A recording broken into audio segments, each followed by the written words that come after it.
প্রিয় দর্শক, একটি সাপ কিভাবে হজরত মুসা আলাইহি আসসালাম থেকে শুরু করে আমাদের প্রিয় নবী হজরত মোহাম্মদ সাল্লাল্লাহু আলাইহি ওয়াসাল্লামের যুগ পর্যন্ত বেঁচে ছিল, আর কেনই বা সেই সাপকে আবু জাহল আগুনে পুড়িয়ে ছাই বানালেন। কিন্তু পরে রাসূল সাল্লাল্লাহু আলাইহি ওয়াসাল্লামের দয়ার বরকতে সেই পোড়া ছাই থেকে সাপটি জীবন ফিরে পেল, আর অবশেষে কিভাবে সে মানুষে রূপান্তরিত হলো, সবকিছু জানব অলৌকিক ঘটনায়। তাহলে চলুন শুরু করি আজকের এই রহস্যময় ভিডিও। প্রিয় দর্শক, আজকে আমরা এমন একটি সাপের কথা জানব যে কিনা হযরত মুসা আলাইহিসসালামের যুগে জন্মগ্রহণ করেছিল এবং প্রায় 2000 বছর হায়াত পেয়ে বিশ্বনবী হযরত মুহাম্মদ সাল্লাল্লাহু আলাইহি ওয়াসাল্লামের যুগে এসে সে মৃত্যুবরণ করে। অনেক যুগ আগের কথায় মিশরের প্রাচীন ভূমিতে নবী মুসা আলাইহিসসালাম মহান আল্লাহ রাব্বুল আলামিনের বাণী পৌঁছে দিচ্ছিলেন তার কওমের মাঝে। সেখানকার জঙ্গলের ছোট্ট একটি টিলার পাশেই বসবাস করত এক অদ্ভুত ধরনের সাপ। সাপটি দেখতে অন্যান্য সাধারণ সাপের মতোই ছিল, কিন্তু তার ভিতরে অদ্ভুত এক চেতনা কাজ করত। লোককথায় প্রচলিত ছিল তার একটি ভুলের কারণে মহান আল্লাহ রাব্বুল আলামিন তাকে সাপের রূপে রূপান্তর করে দেয়। নিয়ে নেওয়া হয় তার থেকে মানুষের সুশ্রী রূপ, কিন্তু মানুষের মতো কথা বলার শক্তি তার ভিতরে অবশিষ্ট রয়ে যায়। তার নাম ছিল হারেসা। সে প্রায়শ্চিত্ত করতে পারেনি, তাই মহান আল্লাহ রাব্বুল আলামিনের কাছে ক্ষমা প্রার্থনার জন্য সে সুযোগ খুঁজতে থাকত। একদিন সেই হারেসা সাপ পাহাড়ের উপরে নিঃসঙ্গ সন্ধ্যায় বসেছিল। হঠাৎ করেই সে আকাশ থেকে একটি উজ্জ্বল আলো দেখতে পায়। প্রথমত হারেসা মনে করল সেই আলোটি হয়তো বজ্রপাত থেকেই সৃষ্টি হয়েছে, কিন্তু পরক্ষণে সে খেয়াল করল আলোটি নিমিষে মিলিয়ে যাচ্ছে না। যা বজ্রে সাধারণত হয়ে থাকে তা কিছুক্ষণের জন্য স্থায়ী হতে লাগলো। তখন সে ভালোভাবে লক্ষ্য করল এবং দেখতে পেল পাহাড়ের উপরে হযরত মুসা আলাইহিসসালাম মহান আল্লাহ রাব্বুল আলামিনের সাথে কথোপকথন করছেন। হারেসা সাপটি একটু দূরেই অবস্থান করছিল, কিন্তু তা সত্ত্বেও মহান আল্লাহ রাব্বুল আলামিনের বাণী অনেকটা স্পষ্টভাবে সে শুনছিল। তখন সে শুনতে পেল মহান আল্লাহ রাব্বুল আলামিন হযরত মুসা আলাইহিসসালামকে বলছেন, হে মুসা, শুনে রাখো, আমি তোমাকে পছন্দ করেছি এবং তোমাকে যেমন প্রেরণ করেছি এমন আমি তোমার পরেও আরও অনেক নবী ও রাসূল প্রেরণ করব। কিন্তু শেষ যুগে আমি একজন নবী প্রেরণ করব যার নাম হবে আহমদ। তখন মুসা আলাইহিসসালাম মহান আল্লাহ রাব্বুল আলামিনকে জিজ্ঞাসা করলেন, ইয়া রব্বুল আলামিন, আপনার নবী এবং তার উম্মতরা কেমন হবে? তখন মহান আল্লাহ রাব্বুল আলামিন বললেন, সে হবে দয়া ও করুণার উৎস। সে কেবল মানুষের জন্য নয়, বরঞ্চ জিন জাতি এবং সমস্ত সৃষ্টিগুলোর জন্যই সে হবে রহমত স্বরূপ। তার উম্মত আমল কম করবে, কিন্তু আমলের অপেক্ষায় তারা সওয়াব বেশি প্রাপ্তি হবে। সে আমার শেষ বাণী পবিত্র কোরআনে কারিম নিয়ে আসবে। এবং মহান আল্লাহ রাব্বুল আলামিন আরও বললেন, সেই নবীর প্রতি যে ঈমান আনবে তাকে আমি মুক্তি দিব, তাকে যে ভালোবাসবে সেই ব্যক্তিকেও আমিও ভালোবাসব। গোপনে গোপনে এই মহাসংলাপটি শুনে হারেসা সাপটির মনে একটি আশার আলো জেগে উঠল। সে মনে মনে ভাবতে লাগলো, যেই নবীকে মহান আল্লাহ রাব্বুল আলামিন এতটা ভালোবাসেন, সেই নবীর মুখ দিয়ে যদি আমি ক্ষমা প্রার্থনা করে দোয়া চাইতে পারি, তাহলে অবশ্যই মহান আল্লাহ রাব্বুল আলামিন আমাকে ক্ষমা করে দিতে পারেন। পরের দিন সকালবেলায় মুসা আলাইহিসসালাম মাঠের প্রান্ত পথ দিয়ে কোথাও একটি হেঁটে যাচ্ছিলেন। হঠাৎ করেই তিনি পেছন থেকে একটি শব্দ শুনতে পেলেন, ইয়া রাসূলুল্লাহ, একটু দাঁড়ান, আপনার সাথে আমার কিছু কথা আছে। আওয়াজটি শোনা মাত্রই মুসা আলাইহিসসালাম দাঁড়িয়ে গেলেন এবং পিছন ফিরে তিনি তাকালেন। তিনি উপরে উপরে তাকাচ্ছিলেন, যার কারণে তিনি কাউকে দেখতে পেলেন না। আওয়াজের উৎস খুঁজে না পেয়ে নবী মুসা আলাইহিসসালাম পুনরায় হাঁটা শুরু করলেন। পিছন থেকে আবারও ডাক আসলো, ইয়া রাসূলুল্লাহ, হে মুসা আলাইহিসসালাম, আমি হারেসা বলছি, আমি একটি সাপ। আপনি পিছন ফিরে দয়া করে নিচের দিকে তাকান। অতঃপর মুসা আলাইহিসসালাম আবারও দাঁড়িয়ে গেলেন এবং পিছন দিকে ফিরে তিনি নিচের দিকে তাকালেন। তখন তিনি দেখতে পেলেন একটি সাপ তাকে ডাকছে।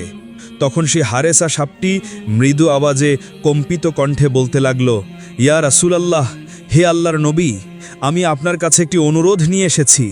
আমি শুনেছি শেষ যুগে একজন নবী আসবেন, তার নাম হবে আহমদ এবং সে দুনিয়ার শেষ নবী হবেন। হে মুসা, আল্লাহর নবী, আমি তার সান্নিধ্য অর্জন করতে চাই।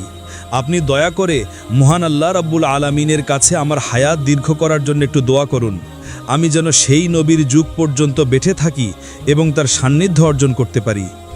তখন মুসা আলাইহিসসালাম সাপটির কাকুতি শুনে মহান আল্লাহ রাব্বুল আলামিনের কাছে প্রার্থনা করলেন এবং দোয়াটি কবুল করিয়ে নিলেন এবং সাপটিকে বললেন, হে হারেসা, তুমি অমুক জঙ্গলে যাও এবং সেই নবীর যুগ পর্যন্ত তুমি সেখানে অবস্থান করবে। তুমি আজকে রাতেই ঘুমিয়ে পড়বে।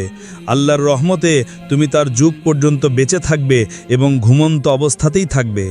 মনে রাখবে, যেই যুগে তোমার ঘুম ভাঙবে সেই যুগই হবে শেষ নবী অর্থাৎ নবী আহমদের যুগ।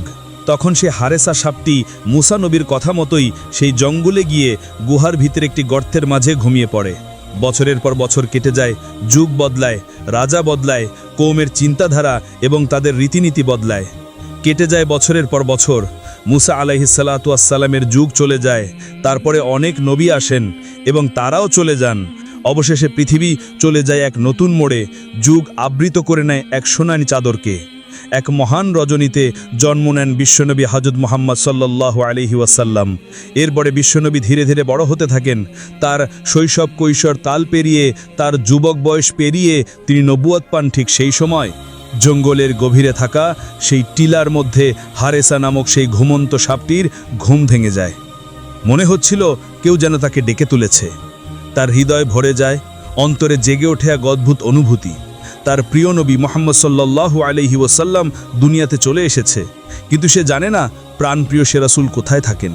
শুধু এতটুকুই জানেন তিনি জন্ম নেবেন মক্কা নগরীতে। কিন্তু হারেসা সাপটি আর দেরি করল না, শুরু করল দীর্ঘ এক যাত্রা। মরুভূমির উত্তপ্ত বালু পেরিয়ে পাহাড়ের ঢাল বেয়ে সে চলতে লাগলো। এভাবেই অবিরমত চলতে চলতে প্রায় 6 মাস পাড়ি দেওয়ার পরে তার কাঙ্ক্ষিত সেই আরবের মক্কা শহরে পৌঁছে যায়। ক্লান্ত, ক্ষীণ ও হিমশীতল দেহ নিয়ে সে এক রাতে ঢুকে পড়ে মক্কার অলিগলিতে। সে শুধু জানতো নবীজি এখানে কোথাও রয়েছে, কিন্তু কোন স্থানে রয়েছেন, কোন ঘরে রয়েছেন তা হারেসা সাপটি জানতো না। ঘোর লাগা চাঁদের আলোয় সে খুঁজতে খুঁজতে পৌঁছে যায় আবু জাহেলের বাড়ির সামনে। অনাহারে সফর করতে করতে সাপটি অনেক ক্লান্ত হয়ে পড়ে। তাই আবু জাহেলের বাড়ির সামনে যখন পৌঁছায় সে আর চলতে পারে না। তখন সে বিশ্রামের সিদ্ধান্ত নেয় এবং সেখানেই ঘুমিয়ে পড়ে। পরের দিন সকালবেলা যখন আবু জাহেল ঘর থেকে বের হয়, তখন সে দেখতে পায় তার ঘরের সামনে একটি সাপ ঘুমিয়ে আছে। সে সাপটিকে দেখে প্রচণ্ড রেগে যায়। আবু জাহেল সাপটিকে আক্রমণাত্মক মনে করে সাপটিকে একটি লাঠি হাতে নিয়ে মারতে যায়। কিন্তু হঠাৎ করে ঘটে এক অদ্ভুত ঘটনা। হঠাৎ সাপটি কথা বলতে শুরু করে এবং বলতে থাকে, হে আল্লাহর বান্দা, আমার গায়ে কোনো আঘাত করো না। আমি এসেছি বিশ্বনবী হযরত মুহাম্মদ সাল্লাল্লাহু আলাইহি ওয়াসাল্লামের সাথে সাক্ষাৎ করতে। আমি মুসার যুগে জন্মগ্রহণ করেছি এবং তার দোয়া নিয়ে হায়াত পেয়ে আমি আজও বেঁচে আছি। আমি তার সাথে দেখা করে আমি এখান থেকে চলে যাব। আমি তোমার কোনো ক্ষতি করতে আসিনি। দয়া করে তুমিও আমার কোনো ক্ষতি করো না। সাপটি কথা বলছে দেখে আবু জাহেল আশ্চর্য হয়ে যায়, কিন্তু মুহাম্মাদের নাম শুনে সে রাগান্বিত হয়ে যায় এবং তেলে বেগুনে অগ্নিশর্মা হয়ে ওঠে। চিৎকার দিয়ে তার স্ত্রীকে ডেকে বলে, ওহে মুজালিদা, কোথায় তুমি? দেখো, মুহাম্মদ আমাকে মারার জন্য একটি সাপ পাঠিয়েছে। এটি একটি জাদুকরী সাপ যে মানুষের মতো কথাও বলতে পারে। তার স্ত্রী ঘর থেকে বের হয়ে দেখল আসলেই আবু জাহেল ঠিকই বলছে, সাপটি কথা বলতে পারে এবং সে মুখে মুহাম্মদ নবীর নাম নিচ্ছে। মুজালিদা একজন সৎ নারী ছিলেন। সে ইসলামের প্রতি পৃষ্ঠপোষণ না করলেও ইসলামের প্রতি যথাযথ শ্রদ্ধা রাখতেন, কিন্তু আবু জাহেলের জন্য সে মুখ দিয়ে কখনো শ্রদ্ধা প্রকাশ করতে পারতেন না। সে সাপটিকে মারতে নিষেধ করে, কিন্তু আবু জাহেল তার কোনো কথা না শুনে ক্ষিপ্ত হয়ে ওঠে এবং ক্ষিপ্ত কণ্ঠে বলতে থাকে, ওহে জাদুকরী সাপ, তোকে নিশ্চয়ই মুহাম্মদ পাঠিয়েছে আমাকে মারার জন্য। তোকে আর আমার হাত থেকে কেউ রক্ষা করতে পারবে না। আজকে আমি তোকে মেরেই ছাড়ব।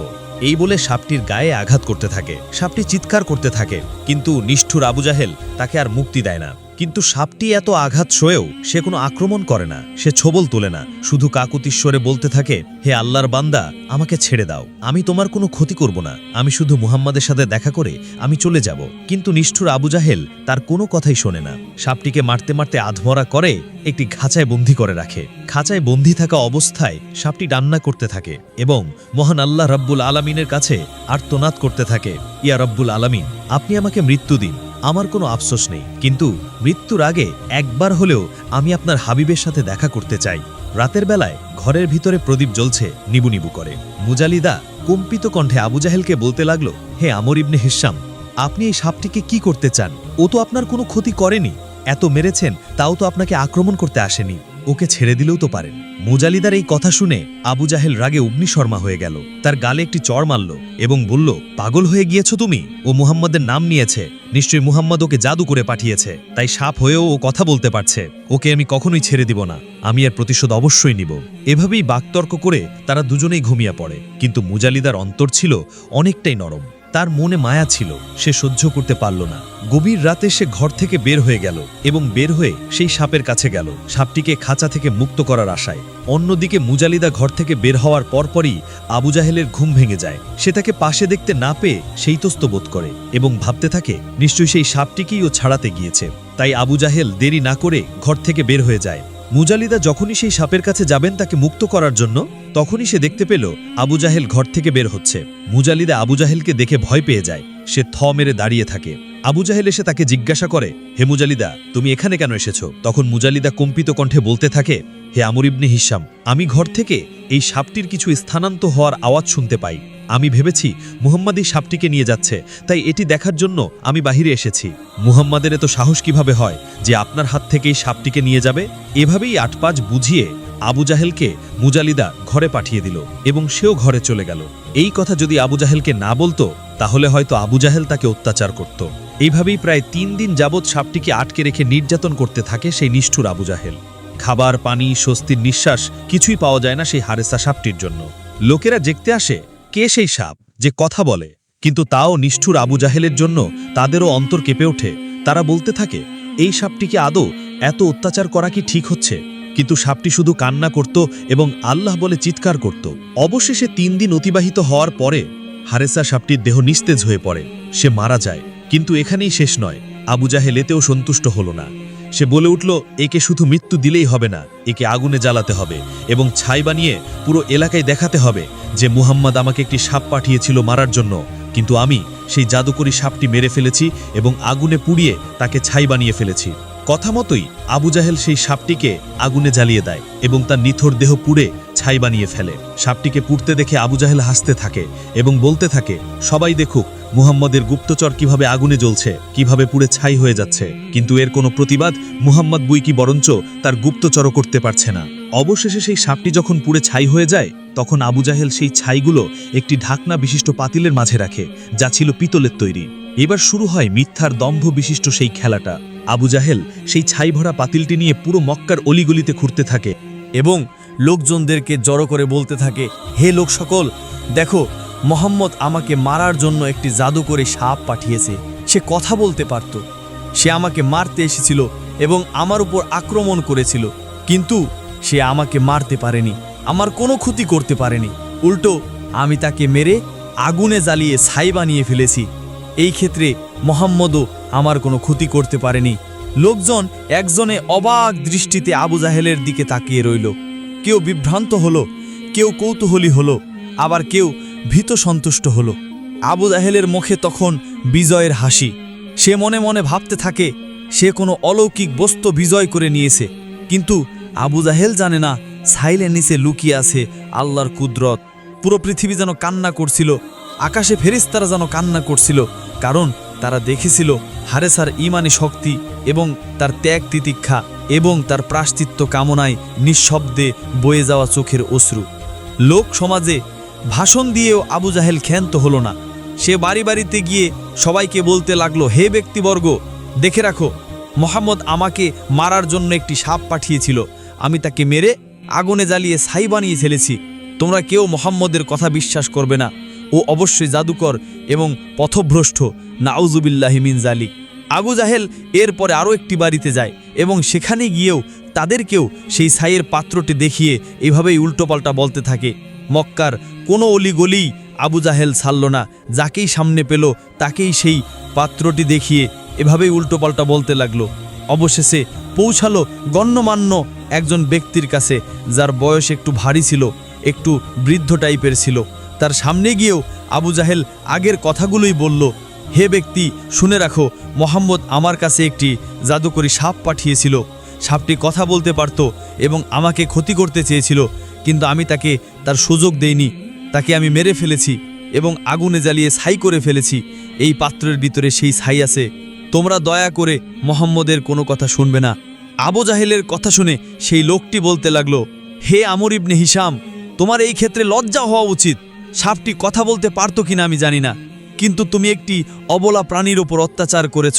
নৃশংসভাবে তাকে আগুনে পুড়িয়ে তুমি ছাই করে ফেলেছ, আবার এত বড় বড় কথা বলছো। অবশ্যই তোমার এই ক্ষেত্রে লজ্জা হওয়া উচিত। তুমি মুহাম্মদের কাছে যাও এবং তাকিয়ে গিয়েই জিজ্ঞাসা করো সে আসলেই এই সাপটিকে তোমার কাছে পাঠিয়েছিল কিনা। আবু জাহেল তার কথায় উত্তর দিল, আচ্ছা ঠিক আছে, কালকে সকালেই আমি মুহাম্মদের সাথে দেখা করব। এরপরে আবু জাহেল নবী করিম সাল্লাল্লাহু আলাইহি ওয়াসাল্লামের কাছে যায়।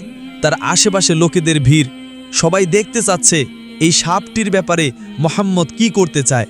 মুহাম্মদকে বাস্তবেই আবু জাহেলের কাছে এই সাপটি পাঠিয়েছিল, আবু জাহেল যেমনটি বলেছিল, নাকি এর থেকে কোনো ভিন্ন কিছু ছিল। আবু জাহেল সবার সামনে দাঁড়িয়ে আছে। আবু জাহেলের সামনে দাঁড়িয়ে আছেন নবী করিম সাল্লাল্লাহু আলাইহি ওয়াসাল্লাম, তার পিছনে দাঁড়িয়ে আছেন কিছু সংখ্যক সাহাবী। আবু জাহেল তখন জিজ্ঞাসা করল, হে মুহাম্মদ, বলো তো আমার হাতে কি রয়েছে? তখন নবী করিম সাল্লাল্লাহু আলাইহি ওয়াসাল্লাম বলছেন, হে আমর ইবনে হিশাম, আপনার হাতে তো একটি পিতলের পাত্র রয়েছে যা লাল কাপড় দিয়ে ঢাকা রয়েছে, কিন্তু এর ভিতরে কি আছে সেটা আমি জানি না। তখন আবু জাহেল হেসে দিল এবং বলতে লাগলো, হে লোক সকল, সবাই দেখো, মুহাম্মদ অনেক সময় ভবিষ্যৎবাণী করে, ভবিষ্যতে এটা হবে, ভবিষ্যতে ওটা হবে, কিন্তু তার চোখের সামনে থাকা পাত্রটির মাঝে কি রয়েছে সে এটাই বলতে পারে না। তাহলে সে কিসের নবী? আমি তাকে বিশ্বাস করি। আবু জাহেলের কথার প্রতিউত্তরে নবী করিম সাল্লাল্লাহু আলাইহি ওয়াসাল্লাম বলে উঠলেন, হে আমর ইবনে হিশাম, আমি কোনো ভবিষ্যৎ বক্তা নই বা আগামীকালের বিষয়ে আমি কোনো জ্ঞান রাখি না। আল্লাহর পক্ষ থেকে আমাকে যা জানানো হয় আমি সেটাই আপনাদের মাঝে ব্যক্ত করি। আমি তার থেকে কিছু কমায়ও না, কিছু বাড়াইও না, এবং নিজের থেকে আমি কিছু বলিও না। তখন আবু জাহেল আরও অট্টহাসি দিতে লাগলো এবং বলল, হে মুহাম্মদ, তুমি আমাদের মৃত্যুর পরের কথা বলো। মৃত্যুর পরে আমাদের নাকি জাহান্নামে যেতে হবে, হাসর নাসর হবে। তাহলে এই পাত্রের ভিতরে কি আছে সেটি বলে দেখাও। তুমি যদি বলতে পারো তাহলে আমি ঈমান নিয়ে আসব। আবু জাহেলের এই কথার পরে নবী করিম সাল্লাল্লাহু আলাইহি ওয়াসাল্লাম কিছুক্ষণ মাথা নিচু করে রাখলেন। এরপরে তিনি মাথা উঁচু করলেন এবং আকাশের দিকে তাকালেন। তারপরে তিনি প্রার্থনা করতে লাগলেন এবং বলতে লাগলেন, ইয়া রব্বুল আলামিন, আপনি যদি চান মৃত ব্যক্তিকে জীবিত করতে পারেন, আপনি যদি চান জীবিতকে মৃত্যুদান করতে পারেন। এই পিতলের পাত্রের ভিতরে কি আছে আমি সেটা জানি না, দয়া করে আপনি এর ভিতরের বস্তুটির প্রাণ ফিরিয়ে দিন। যেন এই নিজেই সাক্ষ্য দিতে পারে আল্লাহ এক, তার কোনো শরীক নেই। নবীজির এই প্রার্থনা করার সাথে সাথে ভিতর থেকে সাপটি কথা বলে উঠল এবং বলল, লাব্বাইক ইয়া রাসূলুল্লাহ, আল্লাহ ছাড়া কোনো মাবুদ নেই, আল্লাহু আকবার। এই কথা বলার সাথে সাথেই আবু জাহেল ভয় পেয়ে যায় এবং সে পাত্রটি হাত থেকে ফেলে দেয়। সঙ্গে সঙ্গে তার মুখ খুলে যায় এবং সাপটি বের হয়ে আসে। তখন সাপটি নবীজিকে দেখে কান্না করে ফেলে, তার চোখের কোণে অশ্রু চিকচিক করতে থাকে এবং বলতে থাকে, ইয়া রাসূলুল্লাহ, আমি সাক্ষ্য দিচ্ছি আপনি আল্লাহ তাআলার বান্দা এবং তার রাসূল, আল্লাহ তার কোনো শরীক নেই। অন্যদিকে আবু জাহেল চিৎকার করে ওঠে এবং বলতে থাকে, হে মুহাম্মদ, এটা নিশ্চয়ই তোমার জাদু। পাত্রের ভিতরে এই সাপটি ছায়া অবস্থায় ছিল, আমি নিজের হাতে একে আগুনে পুড়িয়েছি। নিশ্চয়ই তুমি জাদু করে একে ফিরিয়ে এনেছ, অবশ্যই তুমি একটি প্রকাশ্য জাদুকর। আবু জাহেলের কথার প্রতিউত্তর সাপটি নিজেই দিল এবং বলল, হে আমর ইবনে হিশাম, শুনে রাখো, আল্লাহ রাব্বুল আলামিন নিজেই আমার প্রাণ ফিরিয়ে দিয়েছেন। এই ক্ষেত্রে মুহাম্মদ সাল্লাল্লাহু আলাইহি ওয়াসাল্লামের কোনো হাত নেই, তিনি শুধু দোয়া করেছেন। অবশ্যই তিনি জাদুকরী নন। আশেপাশের লোকেরা চিৎকার দিয়ে উঠল এবং বলল, আল্লাহু আকবার, এটা নিশ্চয়ই কোনো জাদু নয়, এটি আল্লাহ রাব্বুল আলামিনের প্রকাশ্য কুদরত।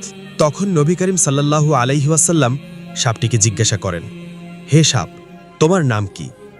তুমি কোথা থেকে এসেছ? আমার কাছেই বা তুমি কেন এসেছ? তখন সাপটি এক এক করে সব কিছু খুলে বলল, ইয়া রাসূলুল্লাহ, আমার নাম হারেসা, আমি হযরত মুসা আলাইহিস সালাতু ওয়াস সালামের যুগে জন্ম নিয়েছি। ইয়া রাসূলুল্লাহ, আমার একান্ত আকাঙ্ক্ষা আমি আপনার সান্নিধ্য লাভ করব এবং আপনাকে দিয়ে আমার জন্য মাগফিরাতের দোয়া করাবো। তাই আমি মুসা আলাইহিস সালাতু ওয়াস সালামের কাছে হায়াত দীর্ঘ করার জন্য দোয়া প্রার্থনা করি এবং সে আল্লাহর কাছে দোয়া করলে আল্লাহ আমার হায়াত দীর্ঘ করে দেন। আমি তার যুগ থেকে আপনার যুগ পর্যন্ত ঘুমন্ত অবস্থায় ছিলাম, কিন্তু মক্কায় আমার জানা ছিল না আপনি কোথায় বসবাস করেন, যার জন্য মক্কায় এসে আমি অনেক ঘোরাফেরা করি। অবশেষে আমি ক্লান্ত হয়ে পড়ি এবং এই ব্যক্তির বাড়ির সামনে ঘুমিয়ে পড়ি। এই ব্যক্তি যখনই আমাকে দেখতে পায় সে আমাকে মারতে আসে, কিন্তু আমি তাকে নিষেধ করি। আমি তার কাছে ক্ষমা প্রার্থনা করি, কিন্তু সে যখনই আমার মুখে আপনার নামটি শুনতে পায় সে আমার উপর আক্রমণাত্মক হয়ে ওঠে, আমাকে অনেক আঘাত করে, অনেক অত্যাচার করে, আমাকে খাঁচায় পর্যন্ত বন্দী করে রাখে। আমি তাকে বারবার বলি আমাকে ছেড়ে দিতে। অনেক কাকুতি করি, কিন্তু সে আমাকে আর ছাড়ে না। অবশেষে আমাকে মেরে আগুনে জ্বালিয়ে পুড়ে ছাই বানিয়ে দেয়। ইয়া রাসূলুল্লাহ, আমি তখনও তার কোনো ক্ষতি করিনি, কিন্তু এখন যেহেতু দ্বিতীয়বার আমি সুযোগ পেয়েছি, এখন আর আমি সুযোগ হাতছাড়া করব না। এবার আর আমি তাকে ছাড়ব না, আমি তাকে শেষ করে দেব। এই বলে হারেসা সাপটি আবু জাহেলের দিকে তেড়ে যায় তাকে ছোবল মারার জন্য। আবু জাহেল ভয়ে দৌড়াতে থাকে, কিন্তু নবী করিম সাল্লাল্লাহু আলাইহি ওয়াসাল্লাম পিছন থেকে সাপটিকে ডেকে বললেন, হে হারেসা, তুমি তাকে ক্ষমা করে দাও, তার কোনো ক্ষতি করো না। মানছি তোমার উপর অবশ্যই জুলুম এবং অত্যাচার করা হয়েছে, কিন্তু মনে রাখবে, তুমি যদি কাউকে মাফ করো, ক্ষমা করে দাও, তাহলে নিশ্চয়ই মহান আল্লাহ রাব্বুল আলামিন তোমাকেও ক্ষমা করবেন এবং তার বিনিময়ে তোমাকে উত্তম প্রতিদান দিবেন। নবীজির ডাক শুনে হারেসা সাপটি আর আগাল না, নবীজির কথায় সাড়া দিল এবং আবু জাহেলকে সে ক্ষমা করে দিল। পরক্ষণে সে আরেকটি আবদার করে বলল, ইয়া রাসূলুল্লাহ, আপনার কাছে আমার আরেকটি আবদার রয়েছে। দয়া করে মহান আল্লাহ রাব্বুল আলামিনের কাছে একটু দোয়া করুন, সে যেন আমাকে মানুষ বানিয়ে দেয়। আমিও মানুষের মতো ইবাদত করতে চাই এবং আশরাফুল মাখলুকাত হয়ে আমিও সাক্ষ্য দিতে চাই এবং আখিরাতে আপনার সাথে জান্নাতে থাকতে চাই। এটা বলার পরে নবী করিম সাল্লাল্লাহু আলাইহি ওয়াসাল্লাম আল্লাহর কাছে সেই হারেসা সাপটির জন্য দোয়া করলেন এবং সাথে সাথে সেই হারেসা সাপটি মানুষ হয়ে গেলেন। মানুষ হওয়ার পরে যতদিন বেঁচে ছিলেন ততদিনই নবী করিম সাল্লাল্লাহু আলাইহি ওয়াসাল্লামের খিদমতে ছিলেন। প্রিয় দর্শক, এই ছিল সেই হারেসা সাপের ঘটনা, যে মুসা আলাইহিস সালাতু ওয়াসসালামের যুগে জন্মগ্রহণ করেছিল এবং প্রায় 2000 বছর পর্যন্ত জীবিত থেকে নবী করিম সাল্লাল্লাহু আলাইহি ওয়াসাল্লামের যুগে মৃত্যুবরণ করেন। প্রিয় দর্শক, এই ঘটনাটি পবিত্র কোরআনে কারিমে বা কোনো সহিহ হাদিসের বর্ণনা সূত্রে পাওয়া যায় না, কিন্তু লোককথায় এবং কিছু গ্রহণযোগ্য ব্যক্তিবর্গের মুখে এই ঘটনাটি পাওয়া যায়। এই ঘটনাটি এক কিতাবে এক রকম করে উল্লেখ করা হয়েছে, আর এই ভিডিওতে ঘটনাটি নেওয়া হয়েছে খাসায়ে আম্বিয়া নামক কিতাব থেকে। আজকের ভিডিও এই পর্যন্তই, সবাই ভালো থাকুন।